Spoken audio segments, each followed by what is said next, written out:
Hey everybody, we're continuing our early comic book movies lineup. We're jumping ahead from Superman to the first X-Men movie. With me is my co-host Forever Jum, and I am Enzo, of course. But yeah, how did you get introduced to the X-Men? I'm sure we answered this question in our first class video, but for those who are new here, that's a sweet that, by the way. Please tell us how you got introduced to the X-Men. To be honest, I kind of don't remember anymore. If I said it somewhere in the first class video, just rewatch that to get the full backstory. But I really don't remember watching like the first X-Men in like any kind of theater or was I excited for it? Like, oh, it was a 2003 movie. 2000, like turn of the Like century. straight up. All right, I was one. I was I was 5. Yeah, so like I don't remember. Parents didn't really. My parents were smart. They didn't bring their kids to the theater. You know, like a responsible human being Adult. that's part of society does not bring a child who cannot comprehend cinema yet Mm-hmm. and just have a crying baby in them. Yeah, you know who you are. Anyway, yeah. Uh, yeah, I don't really remember. All I remember is just watching it out of the blue and getting the figure of the X-Men 3 like KFC figures. There was this like Wolverine toy that was. I I don't know if you remember got those. that one. Yeah. I don't remember if I did. Um, but my first X-Men movie was The Last Stand, and everybody was excited for it. And only like years later, where you're like, "Oh, it's pretty. It's all right. Trash. It's all right in my eyes." It's ass, in my opinion. But Um, okay. Definitely not the worst of the X-Men movies, because there have been worse. But definitely not the best. But it was Yeah. my introduction to these characters. But I do remember watching the animated show when I could barely comprehend it. Of like, pretty Mm. colors and pretty powers. Cool. Yeah. Same and they with like the Justice League of like, I know I like these characters because they look cool, they fight cool, they seem cool. And then They're years very later, colorful. yeah, years later when you start reading comics, you're like, oh, I get their deal. Uh, Mm. but yeah, this was like after like we already mentioned that we liked Batman and Robin, but to the global people back in the 90s, it was a disaster, and comic book movies had a time to recover. Had to take some time to recover. It was only until Blade and this movie that people were like, oh, comic book movies can be good again. And this one really helped them. Because, Mm-hmm. like, I agree. yeah. And like for all the bright spandex the X-Men is known for, the only downgrade is that the costumes here are like, oh, it's all black. Cool. Yeah. Yeah. I was expecting a little bit more color, but it is 2000. We're coming from like all the Blade-esque kind of style Yeah. underworld. Well, for sure, these came after X-Men, but like leathers was a hot thing, literally and aesthetically back in the early 2000s. And what really sets this movie apart is that we start in Auschwitz, where the worst crimes of humanity have taken place, and you're like, oh, setting the tone. Jesus Christ. Watching this as a kid, I was like, oh yeah, you know what? Like, yeah, they're the bad guys. Whoever the kid is, I was like, oh, he's a mutant. He's a kid with powers. It never occurred to me. I was like, those were Nazis. Eric's a Jew. Everybody in this scene's gonna be dead. Yeah. I was like, I didn't comprehend to me like when I was like 5, Yeah. 6. And then we get the scene of Eric pulling the gates, trying to save his parents in vain because he's knocked out. And then you see the chimney, and you're like, yeah, all those people are dead. And we cut to present day where you meet Rogue, played by Anna Paquin, whose power is that you can. Blood. Yeah. I don't remember that.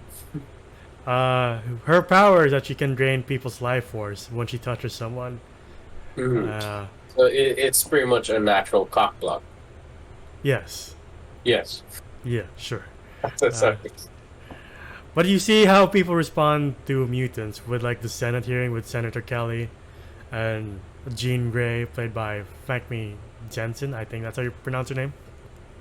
Yes, and oh god, this is my first time like ever seeing a full prosthetic on a person. I was like, wow, that looks great. And it still does. It holds up. Like Yeah. compared to like today's standard of like, you know, practical effects. Yeah, and It then wasn't like CGI'd or anything like that. yeah, and then we get to the debate of like, are mutants dangerous? Is it fair to, uh, denounce people just because of who they are? And the obvious question is no. The obvious Which answer is is no. like which is like the hidden theme of X-Men. Like if ever you haven't noticed, Yeah, X-Men is about race. race, Like that's their whole thing. religion, minorities, LGBTQ plus community, like Hmm. marginalized minorities in general, and that's what the X-Men are supposed to stand for from the beginning of time, since they were created. Yeah. Uh, So that is the whole theme of this, where we don't want the X-Men, or like, well, the rule was we want the mutants to come out, tell us what their powers are, so we know how to deal with them. yeah, Yeah, and I'm like, that doesn't seem right or safe. yeah. And then we're introduced to Professor X, played by Patrick Stewart, and Magneto, played by Ian McKellen, who have been Hmm. the definitive standards of who these characters are until First Class. Yes, I would say James McAvoy and Michael Fassbender. Michael Fassbender are doing a great job at being like the younger versions of these actors. Yeah, I still have a hard time with James McAvoy as Professor X. yeah, Really? kind of like I like him as the junky, like messy haired Professor X before he found his way. But once he shaved this, and I was like, I can't. You're not Sir Patrick Stewart. And you see the dynamic between Magneto and Professor X. Like, I'm sure Seb mentioned this in our First Class video, but Professor X is supposed to be Martin Luther King, and Magneto is supposed to be Malcolm X. Malcolm X. Yeah. Yep. And like, as a kid, it's the first time we were like, just because someone's called the antagonist doesn't mean he's pure evil. Like, you don't agree with Magneto and his ways, but you get where he's coming from. Especially since you saw the beginning of like, oh, he suffered the worst that humanity has to offer. Just because, not because he's a mutant, but because he's Jewish. And now that mutants are the new like thing people are afraid of, why should I go peacefully? Like the guy got pretty much had been dealt a bad hand for just being who he is, like as a regular person, but now also being as this special kind of mutant. Yeah. So there's no place for him. So I could see the plight in like Magneto's ordeal. Yeah, and then we got to Canada, where Rose hitchhiking, and then she's running away, and then she ends up in like a fight club, and that's where we get meet the Wolverine, played by Hugh Jackman, who for 24 years now, including Deadpool 3 next year, has been our definitive Wolverine forever, and I'm fine with that. Okay, but sure, people say he's Wolverine's supposed to be like within the 5 feet range, but man, Everything else about him is Wolverine. yeah, but like minus a couple of like 10 inches. I'm sorry, yeah, am I right? Like an inch, Yeah. maybe. I'm sorry, maybe a foot, and then yeah, we're good. Yeah, but like the first time I saw the Wolverine, I was like, he's definitely my favorite Marvel character, and depending on the time of day you ask me, it's either Spidey or Logan. So there's that. Yeah, I was a very naive kid back then. I was like, oh, Cyclops. Well, Cyclops is still cool. Yeah, Like I like Cyclops, but he's an asshole. yeah, Well, Wolverine is an asshole, but he's like the cool asshole. yeah. You see this I don't guy. know. I don't know how to justify. You see this guy try to punch Wolverine. He punches his hand and he breaks his own hand because Wolverine is made out of adamantium, and he doesn't know it until later on. He's like, "You must take steroids," or like, "No, you are a mutant." And Wolverine like threatens him with his claws, and you're like, "That's a sick power." That's a really sick power you Yeah, have. it's gross too. Because you see the thing come out of his knuckle. I was like, when you think of Wolverine, you would always like. Sorry, when you think of superheroes, you would always think some extravagant power. Spider-Man with web shooting, Superman with flying heat vision, super strength, all that jazz. Batman's very flashy on his own way. But Wolverine is just brute force. I think this is the first time seeing like an S-class hero. But you're like, he's not levitating or anything. He doesn't seem godlike from the outside. He just has Oh, these. just these, and a really good regenerating ability. Yeah. But when you think about it, the man's a walking, talking, smoking blender.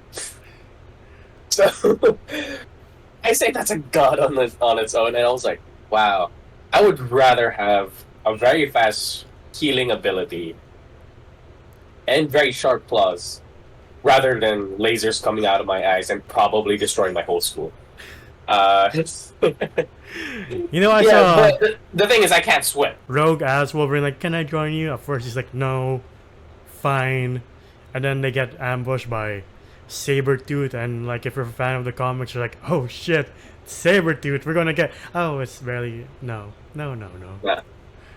But I gotta say, this is the closest thing I've seen to like comic accuracy from this movie. Yeah. Or, like, at least they got this down. Besides Professor X and Rogue Yeah. and Jean Grey, I guess Cyclops kind of looks the same. Fair, none of them Alright, look the the only same. person who isn't like kind of comic accurate is Hugh Jackman as Wolverine because he's hella tall. Yes. But, like, then again, Rogue is, like, a downgrade from, like, the 90s version of, like, oh, she used to be so kick-ass and so... And she flies. And she flies. Definitely, strong female character. Now you're like, oh, she's a teenager. Cool.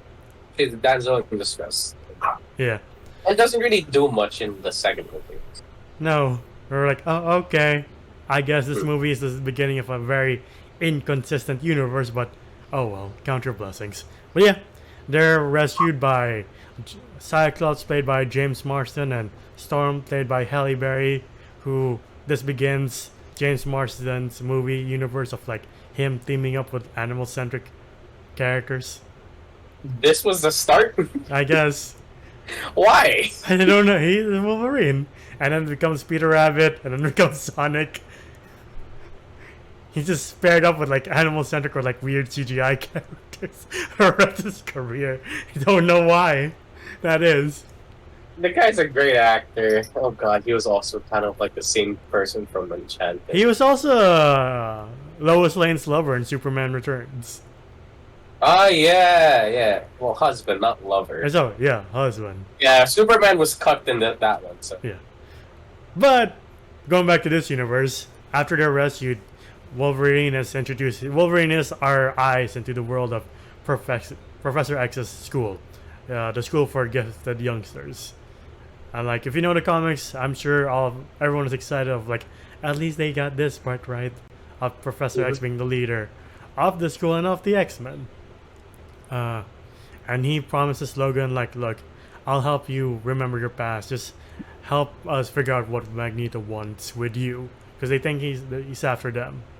And then Wolverine meets Jean Grey for the first time, and so begins the love triangle of Scott, Logan, and Jean.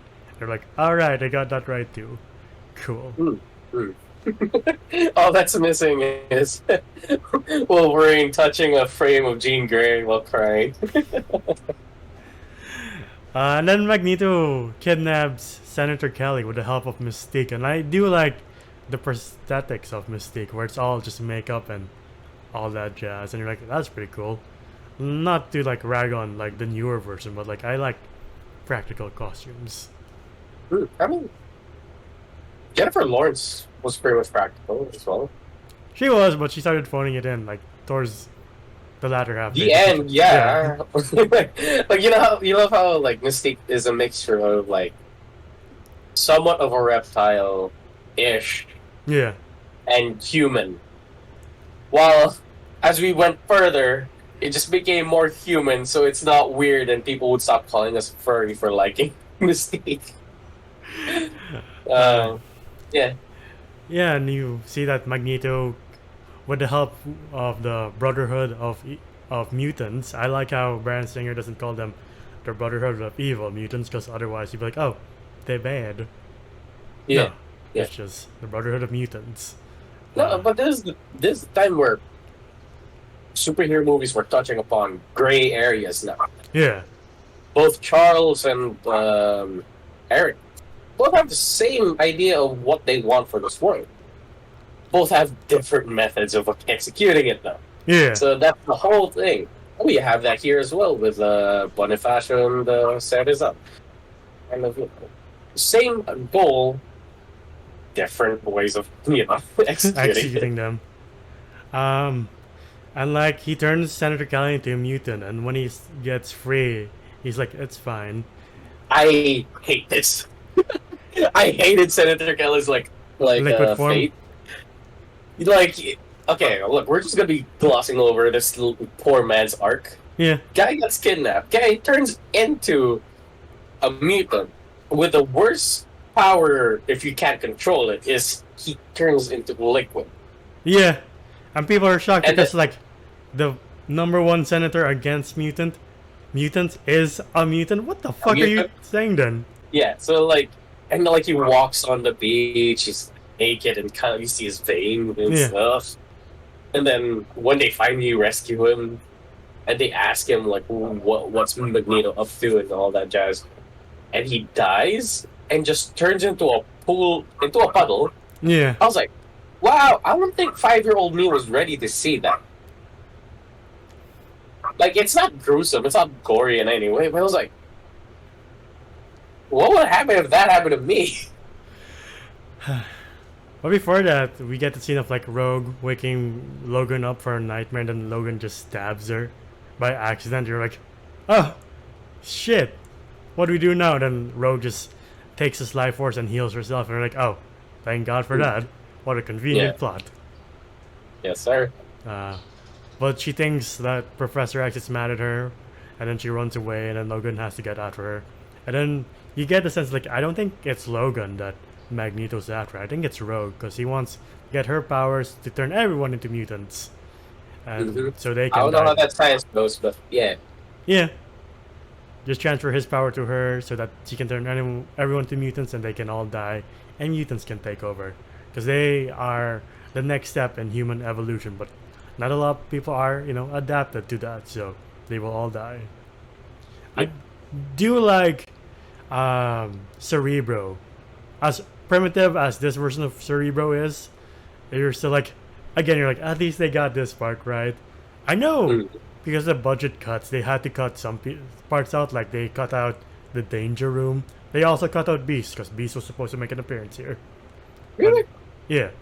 But I think Hey. Fox was like, no, we'll keep it to like a low 75 million budget. So Beast was too much. The danger room was definitely too much. I love how they're like, we'll keep it on a low budget, 75 million. Yeah. Well, I mean, for yeah. a superhero movie, speaking that's of- unheard of. Yeah. What is the danger? Never heard of it. It's where the X-Men practice, missions. Oh, okay. Yeah, it's that so like room. holographic and Yeah. just like scenario based. Like if you've ever seen a comics or like this 90s show of like them fighting against Sentinels in the mansion, that's the danger room. Okay. Yeah. Yeah, I've seen that. And then Logan goes after Rogue, so does Storm and Cyclops, but Logan steals Scott's motorcycle, and you're like, oh, so that's how Logan gets his iconic motorcycle. Very funny. Yeah. Yeah, I love it. It's like, you don't have the keys. Chink. I don't know if it works that way. I don't think it does. But yeah. Though it's a weird decision. I think I heard a nostalgic critic be like, I don't know why they made Logan, the man made of adamantium, go up against Magneto, and Toad and Sabretooth go up against Storm, who's like an alpha level mutant, and they're just like, Mhm. I've heard they're like levels lower than her. They're like, Yeah. this is a weird mix. It's like, Yeah, it is. It's like a very unfair matchmaking. I'm like, it's like, let's make Iron Man fight Magneto. I wonder who will win. Probably a short fight, to be honest. very much so. I do like it when they make it out of the train station and Magneto has Rogue, and then he starts to threaten all the police officers, and then Sabretooth just grabs his throat and he's like, "Oh, it's definitely Charles. Like wherever you are, you can't stop all these bullets from firing," and he just cocks all the cops' guns and fires one warning shot. It's like playing with the officer's head. You're like, God damn, that's a sick power, to be honest. I don't know what I want more though. I always love that shit. Yeah. I always love that when Magneto grabs everybody's guns and just points it at them. I'm like, ooh. That shit's a sexy power. Yeah. And then stops the bullets mid-flight. I'm like, yeah, how about y'all stop fucking with the mutants? Because they can kill you very easily. Like, piss them off enough. That's gonna be an overthrow. It's like, if you want me to stop, you have to kill me, Charles. And Charles is like, I don't play that way. And he's like, see, it's the same problem. You never have the guts to go the necessary route. You're like, I like this dynamic. Yeah. And then he storms off with Rogue, and they're like figuring out like, oh, that's when they figure out like, oh, Magneto needs her to transfer his powers so he can make the next step of human evolution. He could try. He could try. Also, before we move on, like I love how this is the only time we hear Storm's accent. It's like, oh, she's from Africa, and then the next movie you're like, yeah, Halle Berry's not trying anymore. It's fine. I love how the executives were like, how about you stop? Yeah. But she tried her best. Wait, I don't remember from the show. Like, Storm never really had an accent, did she? She did. She did. She did. That's why Bryan Singer based these characters from the show instead of the comics, which is fine. But like, I mean, you can't hear accents from a comic, but okay. That's fine. Yeah. Though with Storm now in the MCU, no, that can't happen. So I say maybe she can have her in comics partner, which is T'Challa. And I was like, no, that will never happen. Nah, unfortunate. Has John Boyega been in a Marvel movie yet? He's up for Kang since Jonathan Majors is in trouble. Damn it. Alright. And sure, you know what? Maybe Jonathan Majors, I liked you. Maybe, Storm and Shuri can team up, and that's the closest we'll ever get to that. I guess, or they could be like a whole lesbian couple thing. I don't know. Definitely. But yeah, moving on. They decide to rescue Rogue, and like, they suit up, and he's like, is this the best you got? Leather, and then Wolverine's like, what? You wanted me to be in like yellow and blue spandex? Ha ha. Nudge nudge. Like, I kind of wish. We did. We do. We really did. It's only until, what was it? The Wolverine? The Wolverine, the one in Japan? Yeah, that like, they tease us. And then they never have. I was like, God damn it! No, they do show it in the comics in Logan. You're like, I guess that's the closest. Yeah, I would have loved to have seen him. Where, like, I don't know whose theory it was, or like not theory, like a fan story. I think it might have been Angry Joe, where Charles, when he sees Logan from the Logan movie, instead of seeing the grizzly old man, he's wearing the suit. Yeah, I was like, oh, that would have been like a nice thing to see, like Wolverine in the actual. Because from Bat in the Sun, they showed us that it does look good on screen. I don't know why Fox is like, no thank you. You're like, fuck you then. No, it's too cartoony. It's like, fine. But yeah, they land and they go into the Statue of Liberty to save the Rogue and the delegation. And then you get a scene of Mystique disguising herself as Wolverine, and you get this cool fight between Mystique and Logan. And to be honest, the fight scene is pretty sick. It's nice to know that one of the uncredited stunt coordinators is Ki-Hui Kwan. Really? Yeah. Hey. That's why the fight looks pretty sick, even from something that's from 2000s. You're like, yeah, this passes. Alright. Though we get the worst line of like when Toad is surrounding them and then Storm comes up, just like, Do you know what happens to a What toad happens? when it's struck by lightning? Same thing that happens to everything else. You're like, Everything else. no shit, Sherlock. What? I mean, I guess. I wasn't even clever. I was like, do you know what happens when a horse catches on fire? Just like everything else. They do recover when like Logan appears. He's like, "Is that really you?" He's like, "Yes, it's me. Prove it." You're a dick. Oh, okay. Yeah. Oh, what scene where like before they set off to like fight Magneto, like Wolverine just like looks at Cyclops and just pulls that one middle. Oh yeah, the I was metal like, detector. oh, how mature. Cyclops is just like, all right, fine. Yeah, it's him. Yeah, but they're trapped by Magneto, and then he's spouting all this like bullshit, and Logan's like, "You're so full of shit. If you're so high-minded, why don't you take the sacrifice?" And Magneto's like, "Bye." Yeah.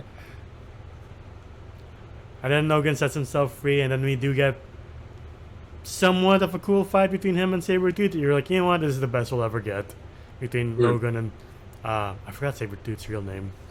I'm trying to remember X-Men Origin. You know But what? we do forget that they are brothers, like legit in the comics, right? Yeah. Yeah, but here it's not. It wasn't shown, so I got really confused when X-Men Origins came out. Same here, and then like you do your research and you're like, oh. Yeah. Yeah. Say what you will, movie's ass, but that opening scene was fucking cool. I do like how they propel Logan with Jean's telekinesis to rescue Rogue, and he's trying to fight Magneto, but obviously Magneto has the power of magnetism. And they're like, again, this is an uneven fight. They should stop making Logan fight the master of magnetism in any reboot too. Like, please stop doing this to the poor man. But Cyclops does a clear shot and takes out Magneto, and you're like, thank God for that. Mm-hmm. Yeah, and then like he just has enough just to like, well, put his hand a little bit up within this rotating whatever device that was to free Rogue, and then he uses her power to heal her, to heal her. But she has the white streak, and you're like, at least they got that accurate. The amount of stress she had, it produces cool. Hey, look, I'm just waiting for the green and yellow suit with the cropped leather or denim jacket that she has. That's insane. Yeah. Which we'll never get, because Marvel liked leather too much. Who knows, maybe in the MCU we'll finally get comic accurate costumes. Yeah, I'd love to see that. But yeah, this movie ends with everything being hunky-dory, and then we get the last scene of like Magneto and Charles, and Magneto being like, doesn't it ever keep you up at night, the thought that someone could come to your school and take away your children? He's like, Charles is like, I feel sorry for the poor soul who tries. And you're like, oh shit. Fuck around and you find out, bitch. that's what Charles very much says. It's like, no, fuck around and find out. But yeah, they're pretty much the same. If I ever get out during the day, and Charles pretty much goes, yeah, I'm here to stop. Yeah. You know, them playing glass chess. They're in a glass plastic room, making sure no metal's anywhere near Eric. Yeah. I was like, I love that. Where they go to the extent of trying to avoid having any sort of metal near him, because it's that much of a dangerous of a villain. They didn't count on mistake, like roofing a guy, putting him to sleep, and implanting metal implants in the security guard. Well, that's for... Yeah, it's for another movie. That's for another movie. But yeah, that's the end of the first X-Men movie, and for the first entry, what would you rate this? Man, this is a good movie. Like, I really do like it. A little cheesy, especially with that stupid storyline. What does that even mean? I can't get over it. I was like, It's comedic as fuck, like unintentionally. um, it's the same level as that Spaceballs joke, but we'll talk about Spaceballs when we get to Spaceballs. It's a good, fun early 2000s. I think it was one of the best like 2000s movies. It kicked off a somewhat pretty good saga with highs and lows. Like I like the Wolverine. I like the first opening of like Wolverine Origins, or sorry, X-Men Origins. Yeah. Yeah, X-Men Origins and Like the First Class series. Besides the last one, honestly, Apocalypse was pretty alright too. it was good. What? Yeah, I thought Apocalypse was okay. Like the actor? No, Azura was fine, but like the movie in general, I was like, it's fine. I wish it was better. I'm sorry. Oh no, sorry, I'm thinking of Dark Phoenix. Oh. Yeah, No. No, Dark Phoenix is total trash beyond measure. Yes. But yeah, like it kicked off in this like whole new kind of way of doing like superhero movies, and I really love it for it. And yeah, it's part of my childhood. So I'm gonna give this one a solid, and not a solid, but 7.5 out of 10. Like It's a fun watch. I do wish they kind of stuck with their original costumes. Some lines were kind of questionable. But other than that, it is a good time, and it is above average kind of Marvel movie. Oh yeah, you'll have fun if you haven't seen it. Yeah. So yeah, 7.5 out of 10. Yeah, you know what? I'll also give this a 7. It's a pretty good movie. A pretty good start to a very inconsistent and like confusing universe where like I thought this happened in the last movie. Why doesn't this happen in this movie? What do you mean? What's going on? And like like in Days of Future Past when Mystique finds Logan, and you're like, I guess Weapon X never happens. And then in Apocalypse, he's in Weapon X, and you're like, is Mystique just a snitch, or is this movie just confusing? It's probably the latter. Ooh, multiverse. But yeah, it's a good start, and like these characters, from like Hugh Jackman and Patrick Stewart and Ian McKellen, even down to like Halle Berry and James Marsden and Frank Mean Jensen, you're like, I'll remember these characters forever. I also like that they keep hinting at other characters that we'll see eventually. Like, oh, there's a girl that can go between walls. Like, oh, that's definitely Kitty Pryde. It's a guy who's like made of iron. Like, that's definitely Colossus. Where until Deadpool, you're like, oh, cool, Colossus is here. Not much characteristics to him. No, he had a lot of character in Deadpool. He was just that's what I mean. Where he was kind of bland. I'm like, yeah, that's it. You're just like, oh, he's here, sick. But yeah, he's a high school jock without an accent. I'm like, what the fuck? He's supposed to be Russian. But to be honest, after this movie, it does go up in a big bad way, and you're like, oh, we'll definitely cover that movie this year. In my opinion, Days of Future Past is where it should have ended. But then we got Logan, and I'm like, okay, I could die happy with this one. Yeah. Then we got Dark Phoenix.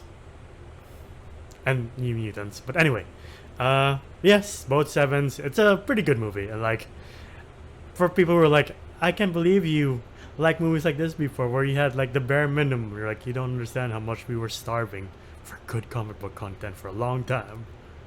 And, yeah, sure, you say it's bare minimum, but it was really good compared to some future Marvel movies. Yeah. Ant-Man and the Wasp. Thor: Love and Thunder. Thor: Love and Thunder. But yeah, that's been our video for the first X-Men movie. What do you guys think? What's your favorite entry into this uneven franchise? If it's the Wolverine, Days of Future Past, Deadpool, maybe New Mutants? Not really. Not for me, at least. But yeah, please tell us what your thoughts are down below. If you want to see more of us on YouTube, please like, subscribe, and ding the bell icon to get notified of when we upload next. We're also on Spotify and TikTok to see our best and funniest moments. Spotify to hear us on the go. Individually, you can find me at Delphus995 on Twitter. How about you? You can find me at JohnJ__ on Instagram. It is my art account. And for the last entry, we'll be talking about another movie that is foundational in comic book movies and has given us a lot of memes. So stay tuned for that. Uh, Bye.